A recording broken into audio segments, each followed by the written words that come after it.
สบายดีพ่อแม่พี่น้องสวัสดีท่านผู้ชมทุกท่านพ่อกับเคยหลาคือเก่าพ่อแม่พี่น้องสวัสดี FC ที่นาละหักทุกคู่สุกคนเนาะพอกันในวันที่7 เดือน 6 2025พี่น้องเดี๋ยวไปทางใดกับเขาเริ่มเขียวเลยพี่น้องที่ยังเป็นก้อนขี้ไทยนี่คือหน้าเคยหลาเนาะผู้ทั้งผู้เคี้ยวเลยผลหวานแต่เฮงเลยปีนี้คนลาวเฮาเฮ็ดหน้าหวานหลายพี่น้องเลยว้าเฮ็ดหลายคนนะลีปีนี้เฮ็ดอยู่คู่เจ้าซะวะปีนี้ไผก็ฮิตหน้าหวานเฮ็ดหน้าง่ายเฮ็ดสบายเฮ็ดหน้าเหมือนพี่น้องพังไทยเลยปีนี้พี่น้องพังไทยเพิ่นกับเฮ็ดหน้าหวานตลอดนำบ่ได้ดำแล้วบ้านเฮาคนลาวเฮาปีนี้เฮ็ดคู่บ้านแต่ละคนก็แล้วหลายคนเลยเดี๋ยวไปเห็นบอกเคี้ยวนะบ่แม่นหญ้าที่พี่น้องเขาได้นะหน้าหวานเพิ่นหวานได้10 พอเดือนเลยแต่ของเฮาก็กำลังสิหวานพี่น้องเฮาก็เฮ็ดคือหมู่ปีนี้นาทงไต่นี่เนาะทงอันนาตัวที่เฮาอันมาเฮ็ดได้ปี2 ปีนี่เคยลาหวานไปเรียบร้อยแล้วมีแต่สีไทยมีแต่สีขาดบ้านนี้มีแต่สีขาดกบบางคนเขาเจ้าก็สีใส่ห้องพื้นก่อนใส่ห้องพื้นเวลาหวานเขานี่ใส่อันปุ๋ยห้องพื้นเลยแต่ของเฮานี่ถ่ายให้มันขึ้นมาก่อนเนาะจังสีใส่ไผก็เฮ็ดหน้าสบายพี่น้องเลยเฮ็ดหน้าคือพังไทยเลยคนลาวปีนี้และหลายปีนี้เฮ็ดหน้าคือคนไทยหลายคือพี่น้องพังไทยหรือว่าเขื่อนทั่วโลกที่เพิ่นเฮ็ดกันเนาะแต่ปีก่อนนะบ่ปานใดปีก่อนนี่แถวนี้บ่มีผู้ใดเฮ็ดแต่ปีนี้หลายเจ้าขนาดนะทางนั้นเขาเจ้าก็ไทยอยู่โอ้ไทยไทยขาดเฮ็ดหน้าหวานคือกันเนาะไก่แห้งพี่น้องผู้เห็นน้อยหนึ่งเอากระสินี่แหละมีข้าวปลูกอยู่3 สอบจับสีพ่อบ่พ่อคันบ่พ่อกับตัวที่เหลือกับดำเอาคันพ่อกับโอเคเนาะว่าข้าวในเรานะมีอยู่แต่ว่ามันเป็นปนกันเลยที่เอาไว้ข้าวปลูกเนาะมันหวานมาเลยเนาะของเฮานะยังเหลือสอบหนึ่งอีก2 สอบที่ว่าได้นี่เอานำลุงมินเอาน้องข้าวป้าเนาะไปพี่น้องลุยกันเลยเฮาก็ได้ขาดกบก่อนหวานลงไปแล้วหวานลงไปแล้วก็สิขาดกบจักสิที่สิห้างเนาะบ่เคยปีแรกนี่เฮาก็ว่าใส่หลายเติบอยู่เพราะว่าเขาบ่ได้เชื่อยันเขารีบเขายั้งเนาะลองเบิ่งพี่น้องว่าปีนี้ปีทดลองไปลุยพี่น้องปีนี้เฮ็ดหน้าหวานลุยกันเลยขาดกบแล้วหวานไปเลยนะพี่น้องหวานเลยครับกระสิขาดกบเลยหวาน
ก็เลยพี่น้องเขาฉีดยาตอนนี้เลยบ่น้องพ่อแม่พี่น้องผู้เคยเฮ็ดหน้าหวานเนาะขอถามใน FC ผ่านหรือว่าตอนใดเนาะ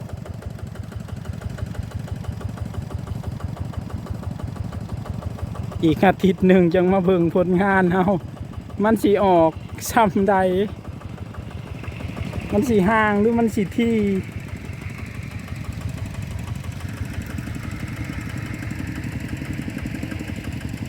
ปีนี้เฮ็ดหน้าหวานพี่น้องสบายเลยเฮ็ดคือพี่น้องทางฝั่งไทยเลยจักสบายหรือทุกข์เลยแต่ว่าปีนี้เฮาเฮ็ดหน้าหวานเนาะทงนี่